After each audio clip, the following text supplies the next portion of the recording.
पर definitely surely जो damages हो रही हैं वो प्योरली मैन मेड हैं। ये एक प्लान्ड कॉन्स्पिरेसी है कि जी पंजाब का नुकसान करना है, पंजाब को डुबोना है।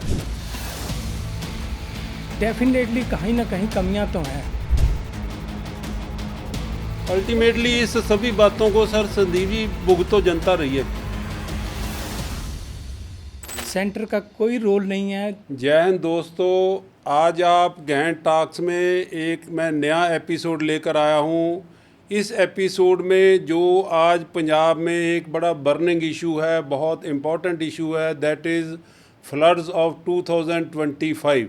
ये फ्लड्स नो डाउट नेचुरल आपदा तो है ही, लेकिन इसमें कहीं ना कहीं इस फ्लड्स के नुकसान को बढ़ाने में इंसान की भी गलतियां हैं।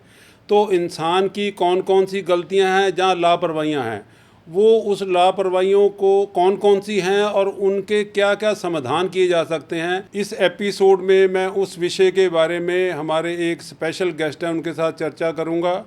जो नुकसान हैं या फ्लड्स हैं, इनको रोका नहीं जा सकता, लेकिन इसको कम किया जा सकता है। इस विषय के बारे में मैं पिछले एक महीने से अलग अलग न्यूज़पेपर मीडिया के ऊपर खबरें सुन रहा था, पढ़ रहा था, और हर आदमी अपने अपने एक्सपर्ट ओपिनियन या व्यूज़ दे रहा था, और उनमें कहीं ना कहीं आपस में तर्क भी था।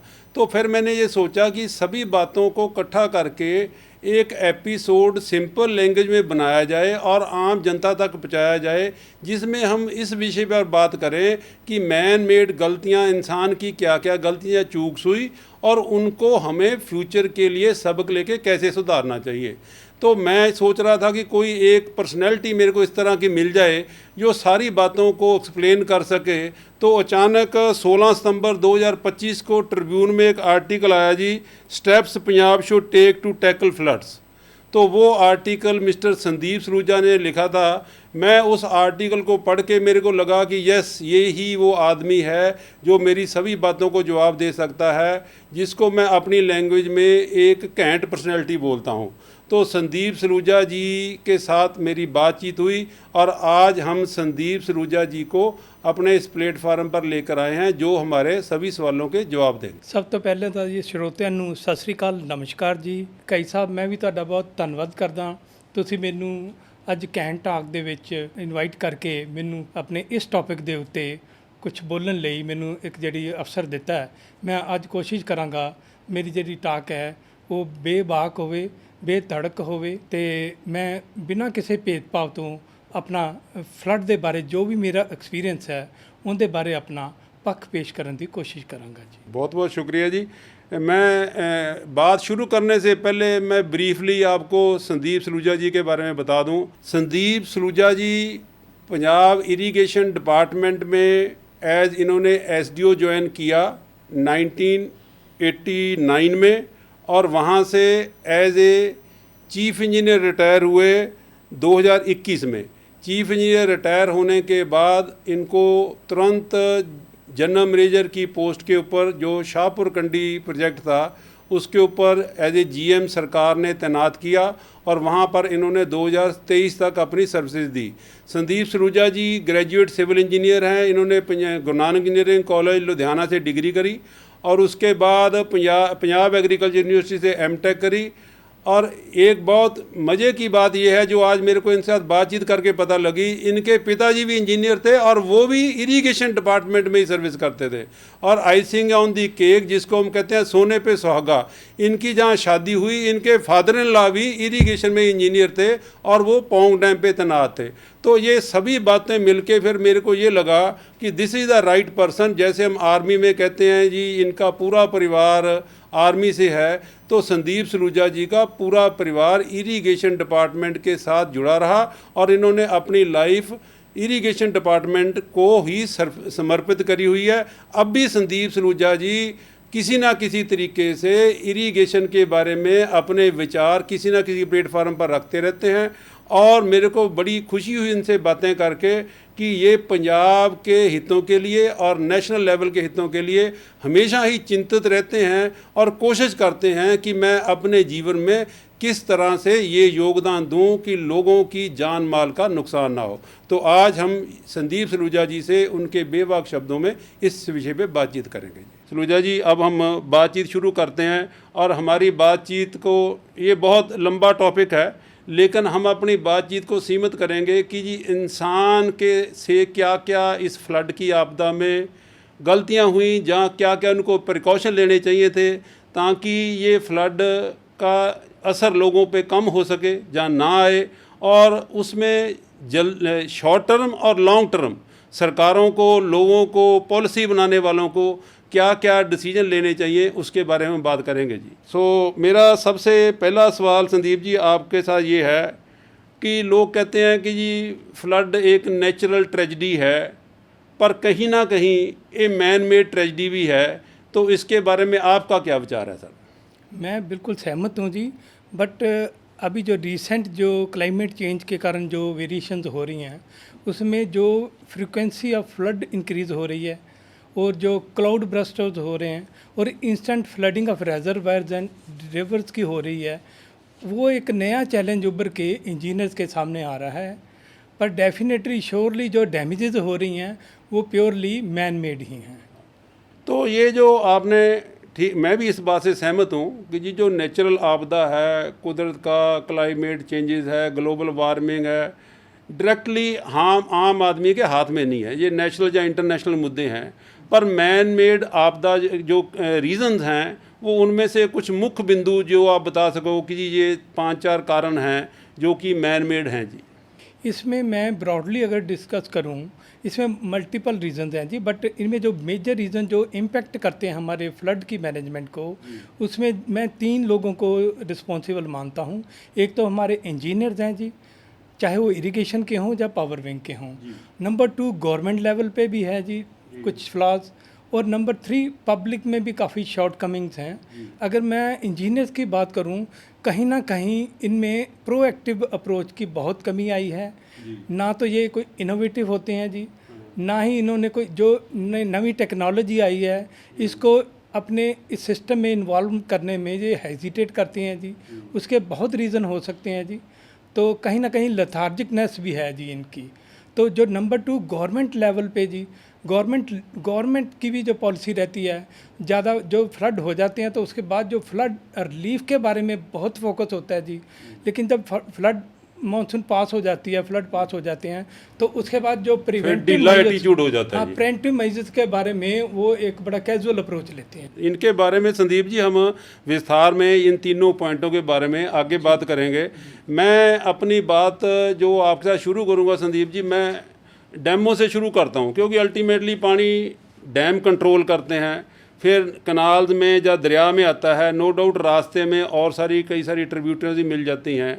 मेरा पहला सवाल आपके साथ ये है, जो कि मीडिया में, सोशल मीडिया में भी, न्यूज़पेपर में भी चर्चा है कि डैमों की सिल्टिंग हो गई है जी, और वो सिल्टिंग की वजह से ये जो फ्लड का कारण मेजर डैम की सिल्टिंग है। तो आप डैमों के साथ जुड़े रहे हो, आपने रंजीत सागर डैम पे भी काम किया, शाहपुर कंडी पे भी काम किया, आपने डिज़ाइन में भी इन्वॉल्व रहे, तो इसके बारे में आपका क्या विचार है? क्या ये जो सिल्टिंग है ये डैमों का कि फ्लड का कारण है? जो सिल्टिंग है एक नेचुरल फिनोमेना है। मैं इस बात से बिल्कुल सहमत नहीं कि जो फ्लड्स आए हैं उनका जो मेजर इम्पैक्ट है वो सिल्टिंग है, जो डीसिल्टिंग हमने नहीं की या किसी गवर्नमेंट ने नहीं की, हाँ डैम्स की, तो वो मैं उसको नहीं मानता कि वो उसका कोई मेजर कारण है। कोई इसका थोड़ा सा देखो, ये तो आपने अपनी एक स्टेटमेंट दे दी, कोई थोड़ा सा एक लॉजिकल बात बताइए कि जी क्यों कारण नहीं। हर आदमी ये सोचता है कि जैसे कहते हैं जी भाखड़ा डैम 20% भरा पड़ा है, कोई 12% भरा पड़ा है, थोड़ा सा कोई ब्रीफली ये बताइए जी। जो तीनों डैम है जी, उसमें अगर भाखड़ा की बात करें तो जो मैंने अभी लेटेस्ट रिपोर्ट तो नहीं मालूम, लेकिन तब ये 20-22% इसकी रेजरवायर की इंक्रोचमेंट हो चुकी थी। उसे जो सिग्निफिकेंट पार्ट है, जो 2/3 पार्ट है अप्रॉक्सीमेट, वो डेड स्टोरेज में को इंक्रोच किया है इसने। तो जो डेड स्टोरेज है वो हमें इफेक्ट नहीं करती जो रेजरवायर रेजरवायर की मैनेजमेंट को। जो 1/3 पोर्शन है उसका, वो ज़रूर उसने कैपेसिटी इंक्रोच की है, पर उसका कोई सिग्निफिकेंट इम्पैक्ट फ्लडिंग पे नहीं है। और ये एक बात और ऐड करना चाहूँगा मैं कि जो भाखड़ा डैम है, इसमें इन्होंने सिल्ट एजेक्शन के लिए प्रोविज़न की हुई है और ये सिल्ट एजेक्ट भी करते हैं, लेकिन उसमें जो डैम के अपस्ट्रीम इमीडिएट है वो ही सिल्ट एजेक्ट होती है। जो उसके 500 मीटर या 1 किलोमीटर अपस्ट्रीम पे है वो सिल्ट एजेक्ट नहीं होती। और जो हमारा पौंग डैम है और ब्यास डैम है, ये अर्दन डैम है और इनमें जो सिल्ट डिपॉजिट होता है उसको सिल्ट इजेक्ट करने के लिए कोई भी प्रोविज़न नहीं है। संदीप जी, एक बात और बताइए, ये डैम, ये तो हम 3 डैम पंजाब की बात कर रहे हैं, हिंदुस्तान में और बहुत सारे डैम हैं, देशों विदेशों में भाखड़ा से पहले भी बने हुए डैम हैं, तो क्या कभी आपने सुना है कि किसी कंट्री ने किसी डैम की इस तरह से डीसिल्टिंग करी हुई? मैं उसी बात पे आ रहा हूँ जी। एक बार पंजाब गवर्नमेंट ने कोई रंजीत सागर डैम पे हमको बोला था भी एक ड्रेजर्स परचेज किए जाएँ।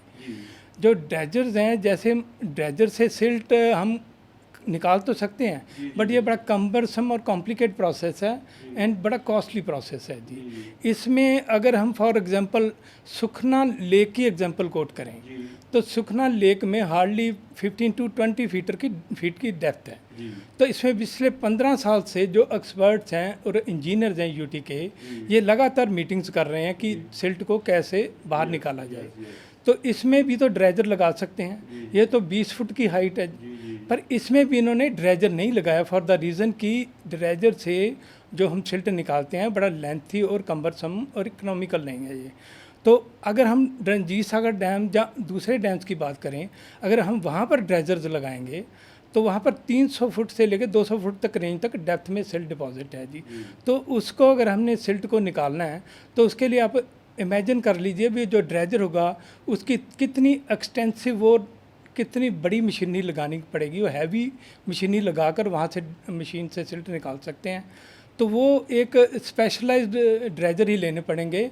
वर्ल्ड वाइड भी कहीं भी मैंने नहीं सुना कहीं सक्सेसफुली सिल्ट को ड्रेजर से निकाला गया। यही मेरे सवाल का स्पेसिफिक यही था कि दुनिया में कोई आपके जहन में ऐसी एग्जांपल नहीं है कि डैम को ड्रेजर के साथ डीसिल्टिंग करी गई हो जी। लेकिन मैं यहाँ ज़रूर ऐड करना चाहूँगा भी कहीं अगर गवर्नमेंट चाहे तो कहीं ना कहीं जैसे किसी कंट्री में कहीं ड्रेजर यूज़ करके कोई सिल्ट निकाली गई है तो हमारा जो ऑफिसर्स हैं इन पोजीशन, उनका कोई पैनल बना के उनको भेज सकती है। अगर उनको लगता है कि ये ड्रेजर से सिल्ट निकाली जा सकती है तो कहीं ना कहीं, क्योंकि इमीडिएटली डैम के अपस्ट्रीम तो नहीं हम सिल्ट निकाल सकते, लेकिन अगर हम उससे ऊपर चले जाएं कैचमेंट एरिया में, नहीं रेजरवायर में ही जी जहाँ से स्टार्ट होता है वहाँ से ऊपर चले जाएं जहाँ शैलो डेप्थ है, तो वहाँ ज़रूर ड्रेजर्स का एक्सपेरिमेंट करना चाहिए। क्योंकि शैलो डेप्थ में वो सिल्ट निकाल कर अगर हम वहाँ से कुछ क्वांटिटी निकाल लेते हैं उसकी तो कैपेसिटी बढ़ जाएगी, उसकी कैपेसिटी बढ़ जाएगी। जो अपस्ट्रीम से सिल्ट आएगी तो वो कहीं ना कहीं हमारी लाइफ को ज़रूर सेव करेगी। ये एक्सपेरिमेंट ज़रूर कर लेना चाहिए। एक सर मैं और आपसे पूछना चाहता हूँ, मीडिया में काफ़ी ये चर्चा है कि जो डैम की मैनेजमेंट है, जैसे हम कह रहे हैं कि रंजीत सागर डैम है और फिर आपका शाहपुर कंडी डैम है, फिर आपका जो माधोपुर हेडवर्क्स है, इसी तरह से भाखड़ा है, कि इनके जो चलाने वाले मैनेजर या इंजीनियर्स हैं उनके बीच में आपस में कोऑर्डिनेशन का गैप है। और इस सिलसिले में आपने देखा होगा ये 21/9/2025 को सुखजिंदर सिंह रंधावा जी जो हमारे मेंबर पार्लियामेंट हैं गुरदासपुर में, उन्होंने चीफ मिनिस्टर को एक स्पेशल लेटर लिखी है जिसकी कॉपी हमारे पास है, जिसमें उन्होंने ये बात कही है कि जी रंजीत सागर डैम और शाहपुर कंडी डैम और जो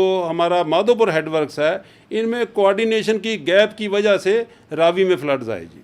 इसके बारे में आपका क्या कहना चाहते हैं? मैं पहला जो आपका जो कोऑर्डिनेशन का है विद द डिफरेंट डिपार्टमेंट उस पर बात करूंगा। जो हमारे मानयोग जो एक्स मिनिस्टर भी रहे हैं सुखजिंदर सिंह रंधावा जी, उसके बारे में मैं बाद में बात करूंगा जब ये इशू पे बात करेंगे। तो जो कोऑर्डिनेशन की बात है, तो अभी जो कोऑर्डिनेशन एग्जिस्ट करती है, व्हाट्सएप मैसेज पे भी इनका ग्रुप बना हुआ है, डाटा एक्सचेंज होता है और आपस में ये मीटिंग्स भी करते हैं और कॉरस्पॉन्डेंस भी करते हैं। बट अभी जो फ्रिक्वेंसी ऑफ फ्लड बढ़ गई है और जो क्लाउड ब्रस्ट हो रहे हैं और instant flooding of reservoir river हो रही है, कहीं ना कहीं हमें इसको अपग्रेड करने की ज़रूरत है। कहीं ना कहीं रियल टाइम डाटा शेयरिंग के लिए कोई प्लेटफार्म इस्टेब्लिश करने की ज़रूरत है। इसके बारे में बीबीएमबी ने ऑलरेडी एक स्टेट डाटा सेंटर बनाया हुआ है, उसमें वो डाटा शेयरिंग करते हैं, लेकिन उसके बारे में उसकी क्या एफिशिएंसी है और क्या उसकी इफ़ेक्टिव यूटिलाइजेशन हो रही है कि नहीं हो रही, उसके बारे में भी गवर्नमेंट को एग्जामिन करने की ज़रूरत है। अगर उनको लगता है अभी जो बीबीएमबी ने सिस्टम डेवलप किया है उसमें बीबीएमबी की रिकमेंडेशन लेके कोई उसको इम्प्रूव करके यहाँ रंजीत सागर डैम पे भी वैसा सिस्टम लगाया जाना चाहिए, ताकि जो हम ये जो आप बात कर रहे हैं रंधावा साहब की, वो कोऑर्डिनेशन को जो गैप को है प्लग किया जा सके। डेफिनेटली कहीं ना कहीं कमियां तो हैं। जब मैं वहाँ पर चीफ इंजीनियर था, मैंने भी एक इनिशिएटिव लिया था, एक टेंडर हमने लगाए थे, उसके बाद अलॉटमेंट भी हुई थी। उसके बाद जो प्रेजेंट चीफ इंजीनियर है वही उसका स्टेटस बता सकते हैं।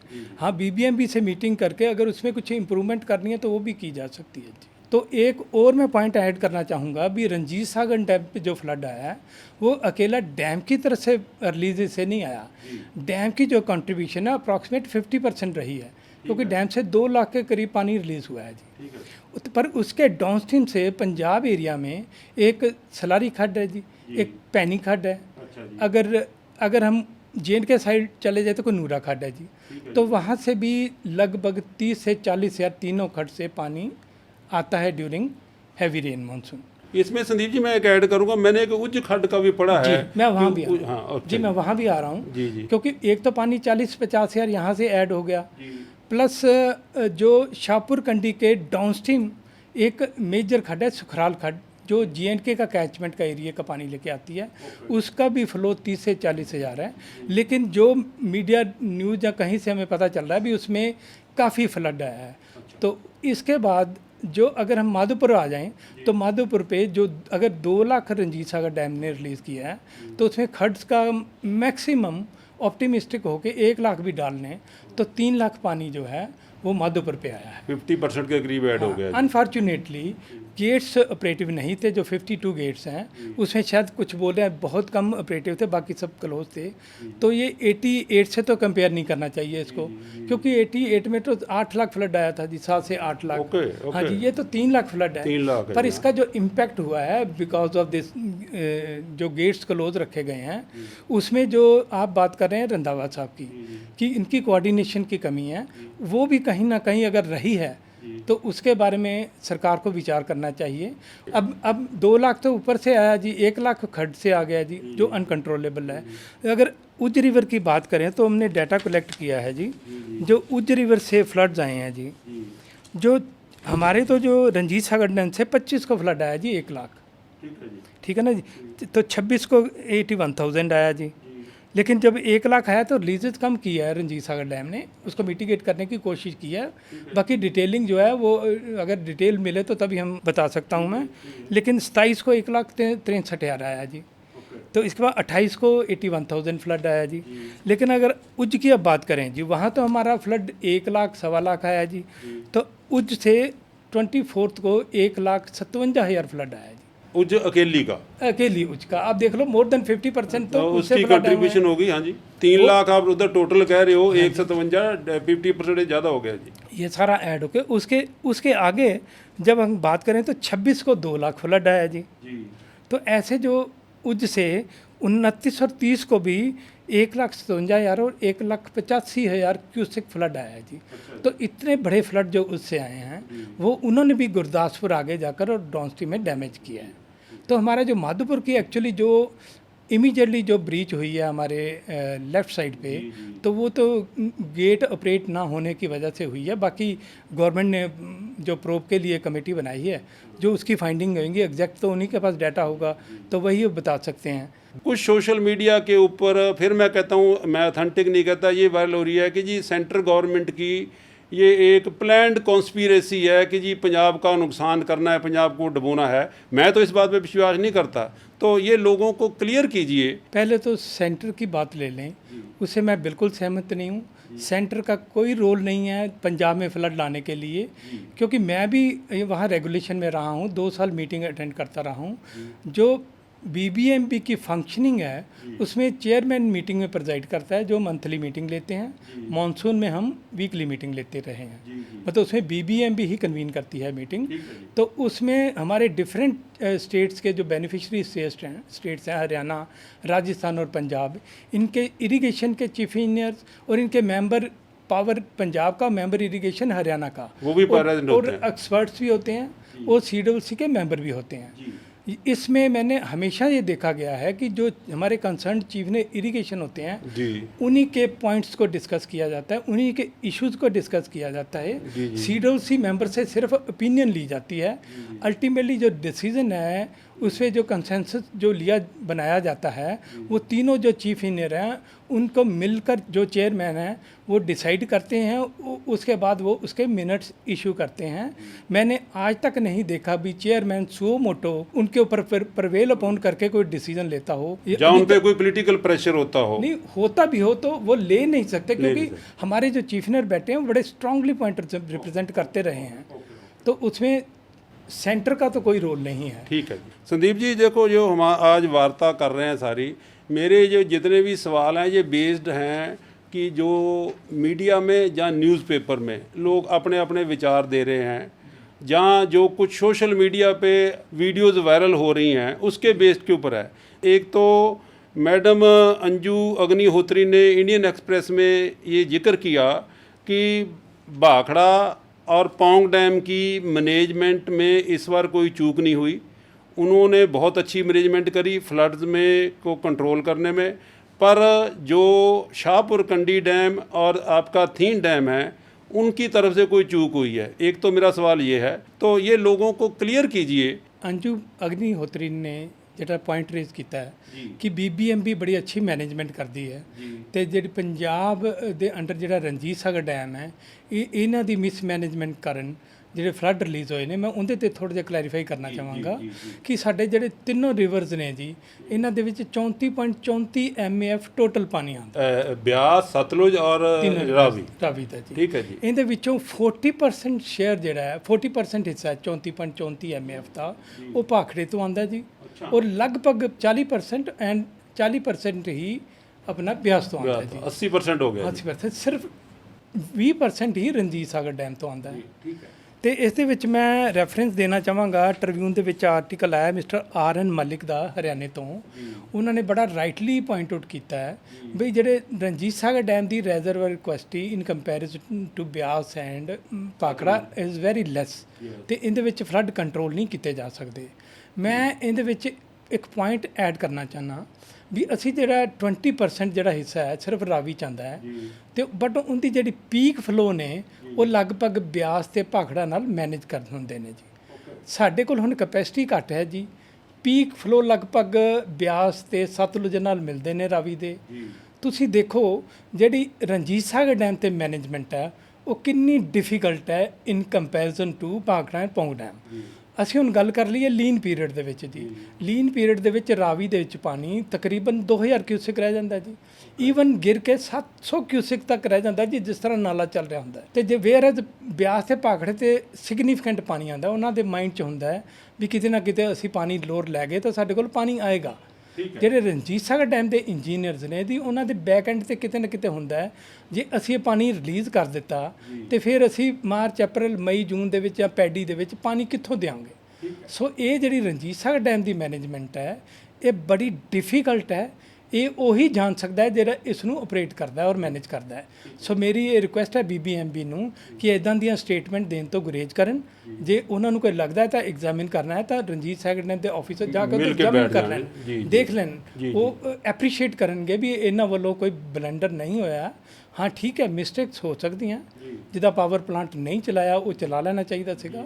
ਇਹ ਪਾਰਟ ਆਫ ਆਪਰੇਸ਼ਨ ਹੈ ਜੀ, ਇਹਦੇ ਵਿੱਚ ਕੋਈ ਸਪੈਸੀਫਿਕ ਕਿਸੇ ਦੀ ਜ਼ਿੰਮੇਵਾਰੀ ਫਿਕਸ ਨਹੀਂ ਕਰਦਾ। ਬਿਲਕੁਲ ਠੀਕ ਹੈ। ਦੇਖੋ ਜੀ ਨੁਕਸਾਨ ਤਾਂ ਅਲਟੀਮੇਟਲੀ ਜਨਤਾ ਦਾ ਹੁੰਦਾ ਹੈ, ਜਨਤਾ ਦਾ ਇਹ ਨਾਲ ਕੋਈ ਮਤਲਬ ਨਹੀਂ ਕਿ ਇਹ BBMB ਹੈ, ਪੌਂਗ ਡੈਮ ਹੈ ਜਾਂ ਤੁਹਾਡਾ ਰਣਜੀਤ ਸਾਗਰ ਡੈਮ ਹੈ। ਤੋ ਜਿਹੜੀ ਗੱਲ ਅਸੀਂ ਪਹਿਲੇ ਗੱਲਬਾਤ ਦੇ ਵਿੱਚ ਕਹੀ ਕਿ ਇਹਨਾਂ ਨੂੰ ਸਿਰ ਜੋੜ ਕੇ ਬੈਠਣਾ ਚਾਹੀਦਾ ਹੈ। ਅਲਟੀਮੇਟਲੀ ਇਸ ਸਭੀ ਬਾਤੋਂ को सर संदीप जी भुगतो जनता रही है फिर ये भी rather than criticizing each other, Punjab government को अपने जो ऑफिसर्स हैं प्रेजेंट उनको बुलाना चाहिए कि कहाँ कहाँ हमारी चूक है, कहाँ कहाँ हमें करेक्शंस करने की ज़रूरत है। फॉर एग्ज़ाम्पल, अब अगस्त में जो फ्लड्स आने से पहले, जो अगस्त में नॉर्मली जो पावर प्लांट से रिलीजेज होती हैं, जनरली हम 3 या 4 यूनिट चलाते हैं, बट इसका कंट्रोल जो है पावर विंग के पास है जी। अभी अगस्त में इन्होंने सिर्फ 1 यूनिट या 1.5 यूनिट या 2 यूनिट चलाए हैं जी। ओके। अगस्त में इनको 3 या 4 यूनिट चलाने चाहिए थे, ताकि जो हमारा अगर 4 यूनिट चलते रहते तो 25,000 क्यूसेक के हिसाब से हमारा 6 से 7 लाख का क्वेश्चन ऊपर डेवलप हो जाना था। ठीक है, वो उसमें पंजाब गवर्नमेंट क्या करती है, वो स्ट्रेस करते हैं पीएससीबी को कि आप पावर क्यों नहीं जनरेट कर रहे। उनका ये इशू रहता है, अभी उनकी जो पावर रिक्वायरमेंट है कम हो जाती है मानसून में, क्योंकि तो इरिगेशन में पानी नहीं लगना, तो कहीं ना कहीं उनके बैक एंड में रहता है कि पानी को ऊपर रेज कर लें मैक्सिमम लेवल तक, ताकि जो जनरेशन कैपेसिटी बढ़ जाती है, ड्राई पीरियड में यूज़ कर सके, और हाइट बढ़ने से उनकी जनरेशन कैपेसिटी बहुत बढ़ जाती है। तो उनका ऑब्जेक्टिव तो ये रहता है चाहिए, ताकि जो ये गलतियां दोबारा रिपीट ना हो। प्रोएक्टिव मेजर्स एक तरह से हम कहते हैं कि वो लेने चाहिए। संदीप जी, जाते जाते मेरा एक आखिरी सवाल आपको, आप सिटीजन्स को और प्लानर्स को, पॉलिसी मेकर्स को, चाहे वो सरकार है, चाहे वो स्टेट गवर्नमेंट है, जहाँ सेंट्रल गवर्नमेंट है, उनको आप क्या संदेश देना चाहोगे? एक तो पंजाब गवर्नमेंट को पीएससीबी के साथ, पीएससीबी के साथ जो है एक मैकेनिज़्म डेवलप करने की ज़रूरत है, ताकि जो इरिगेशन को प्रायोरिटी दी जाए। नंबर 2, इनको गवर्नमेंट ऑफ इंडिया से एक मेजर प्रोजेक्ट है उज पे, जो हमारे गुरदासपुर और अमृतसर को डैमेज करता है, वहाँ पर एक प्रोजेक्ट ऑलरेडी JNK से सबमिटेड है गवर्नमेंट ऑफ इंडिया को। ओके। लेकिन वो क्योंकि ये जो ट्राइब्यूटरीज होती हैं, इनमें जो बनाने हैं फ्लड, उनकी जो इतने बेनिफिट्स नहीं होते, तो लगभग ये 10,000 करोड़ का प्रोजेक्ट था आज से 4 साल पहले, वो अभी इसी बात पे अटका हुआ है कि इसकी बेनिफिट कॉस्ट रेशियो है, that is not viable. Sandeep ji, ये बेनिफिट कॉस्ट रेटों की आपने बात करी, एक तो ठीक है जी, डायरेक्टली आप पावर या उसके साथ देखते हो, पर जैसी अब ये त्रासदी आई है 10,000 करोड़, उसके सामने मेरा ख्याल कुछ भी नहीं होता।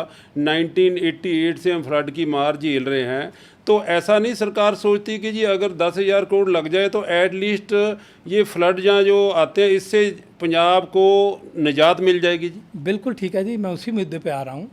जो मैं जब वहाँ पर चीफ इंजीनियर था, जो मैं डॉक्टर जितेंद्र सिंह हैं, हमारे ऑनरेबल मिनिस्टर सेंट्रल गवर्नमेंट में, मैंने भी उनको बोला था कि सर हमारा जो प्रीशियस वाटर है, जो वेस्ट जा रहा है, तो उसकी अगर कॉस्ट निकाल लें तो दैट इज़ ह्यूज कॉस्ट। तो अभी जो रिसेंट फ्लड आए हैं, जो उससे भी 50% उन्होंने डैमेज किए हैं, अगर आपकी बात ठीक है, अगर उसको हम साथ में ले लें, सिर्फ जो हमारे कोड्स हैं उनको रिवाइज करने की बात है। कोड किसने बनाए हैं? हम ही ने बनाए हैं। ठीक है, तो हम ही उसको आज रिव्यू कर सकते हैं in light of the time to time होते हैं। अगर ये एक्सपर्ट्स को बैठा लें तो BC रेशो इसकी विद इन रीजनेबल लिमिट क्या है, इससे कहीं ऊपर चली जाएगी। और ये अगर प्रोजेक्ट अप्रूव हो जाता है तो हमारा जो फ्लड आया 1.5 लाख और 2.25 लाख का, कहीं ना कहीं उज प्रोजेक्ट के बनने से वो कंट्रोल्ड रिलीजेज हो जाएंगी, तो हमारा जो गुरदासपुर है, अमृतसर है, इसको मेजर रिलीफ मिलेगा जी। दूसरा पॉइंट तो पंजाब गवर्नमेंट ये ले गवर्नमेंट ऑफ इंडिया से, और गवर्नमेंट ऑफ इंडिया भी इसको टॉप प्रायोरिटी पे ले। और एक थर्ड प्रोजेक्ट है जी, जो second Ravi Beas link project है, जो गवर्नमेंट ऑफ इंडिया ने सो मोटो प्रपोज किया था, डाउनस्ट्रीम माधोपुर हेडवर्क्स। तो उसमें भी अगर उससे कहीं उज रिवर प्रोजेक्ट बनने के बाद भी कुछ पानी रिलीज होता है, तो वहाँ उसमें हम कंट्रोल करें, तो उसको हम चैनल बना के, एक्चुअली सेंट्रल गवर्नमेंट ने जो प्रोजेक्ट रिपोर्ट तैयार की थी, उसमें शायद हरियाणा के इंजीनियर्स इन्वॉल्व थे, तो उन्होंने कहीं ना कहीं प्रोजेक्ट में ये लिख दिया कि यहाँ पर जो पानी आएगा that will be utilized for Haryana. तो पंजाब बड़ा उस केस में बड़ा इशू उठा लिया उन्होंने, तो उन्होंने कहा भी ये प्रोजेक्ट हम बनने नहीं देंगे। तो उसमें 2-3 साल डेलिब्रेशन चलती रही। उसके बाद पंजाब कहीं ना कहीं मान गया कि हम इसकी फिजिबिलिटी रिपोर्ट चेक कर लेते हैं। तो एक मेजर प्रोजेक्ट है, इसको प्रायोरिटी पे लेने की ज़रूरत है सेंट्रल गवर्नमेंट, क्योंकि फिजिबिलिटी रिपोर्ट बना के तो हमारी पंजाब गवर्नमेंट ने सबमिट कर दी थी, लेकिन इसका जो राइट बैंक है वो पाकिस्तान में आता है। तो सेंट्रल गवर्नमेंट को पाकिस्तान के साथ काउंटर पार्ट के साथ मीटिंग अरेंज करके वहाँ पर क्या हम प्रोटेक्शन मेजर्स ले सकते हैं ताकि हमारा रिजर्वायर वहाँ पर अटेन हो सके। तो जो इस प्रोजेक्ट को भी टॉप प्रायोरिटी पे लेने की ज़रूरत है। इससे भी एक मेजर रिलीफ मिलेगा गुरदासपुर अमृतसर को। तो ये हाँ, ये जो मैंने ये इश्यूज बताए हैं, रादर देन फाइंडिंग फॉल्ट्स, अगर इस पे हम कुछ बात करें तो may be with in next 5 to 10 years हम इसको रावी के फ्लो को काफ़ी हद तक स्ट्रीमलाइन कर पाएंगे। इसका मतलब ये हुआ सलूजा जी कि अगर सभी सरकारें, चाहे वो JNK की है, पंजाब की है, हरियाणा की है या सेंट्रल गवर्नमेंट है, वो सिर जोड़कर बैठें तो इन फ्लड्स के लिए रिलीफ देने के लिए कोई ना कोई सिस्टम है, जिनकी पहले बातें भी हुई हैं, रिपोर्टें भी बनी हुई हैं, पर वो किसी ना किसी वजह से अटके हुए हैं। एक संदीप जी आपने भी बात कही कि जो उज का जी एक बैंक पाकिस्तान में चला जाता है, जहां आप की डैम की प्रपोजल है, ये उस जगह की बात कर रहे हो, क्योंकि आगे आगे तो उज और रावी मिलकर पाकिस्तान में ही चली जाती हैं। तो ये जो बैंक का आप बात कर रहे हो, ये जहाँ डैम बनना है वहाँ का है, जहाँ डाउन स्ट्रीम की बात कर रहे जो उज रिवर है हमारे JNK में है हो जी, लेकिन जो रावी फ्लो करता है डाउन स्ट्रीम पे वो इंटरनेशनल बाउंड्री के पास ट्रेवल करता है, कभी पाकिस्तान चला जाता है, फिर इंडिया में पर उज के मर्ज होने के बाद फिर जाता है। हाँ, उज रिवर तो exclusively with the JNK government. मैं बात कर रहा हूँ सेकंड रावी ब्यास लिंक की। जब हम सेकंड रावी ब्यास लिंक बनाएंगे, बनेगा हमारे इंडिया में, लेकिन जब रेजरवायर बिल्ट होता है तो रेजरवायर का कुछ एरिया पाकिस्तान में जाता है। तो वो जो रावी ब्यास लिंक का पॉइंट है उज के मर्जर के बाद है जी। हाँ, उज के मर्जर, जो उज का मर्जर है immediately down stream Madhopur headworks है। ये जो सेकंड रावी ब्यास लिंक है, हम डाउन स्ट्रीम माधोपुर आगे जाकर प्रपोज किया हुआ है। संदीप जी, हमने ये समय के दौरान डैम्स के बारे में रीज़नेबल जितनी की चर्चा हो सकती थी वो हमने करी, जिसमें हमने ये देखा कि डैम्स का क्या रोल है, कोऑर्डिनेशन, और वो क्या क्या मुद्दे हैं जो कि डैम्स हमारे फ्लड्स को कंट्रीब्यूट करते हैं, और उसके कुछ ना कुछ आपने सुझाव भी दिए। अब हम अगली सीरीज़ में कनाल्स के बारे में बात करेंगे, तो डैम्स की बात को हम यहीं तक सीमित करते हैं जी। Thank you very much sir. आपको ये एपिसोड कैसा लगा ये आप देखिए, देखकर हमें बताइए, और अगर आपको अच्छा लगा हमारे चैनल को सब्सक्राइब कीजिए, बेल आइकॉन दबाइए ताकि लेटेस्ट इन्फॉर्मेशन आपके पास आती रहे, और अगले एपिसोड के लिए जल्दी हम आपके सामने आएंगे। जय हिंद।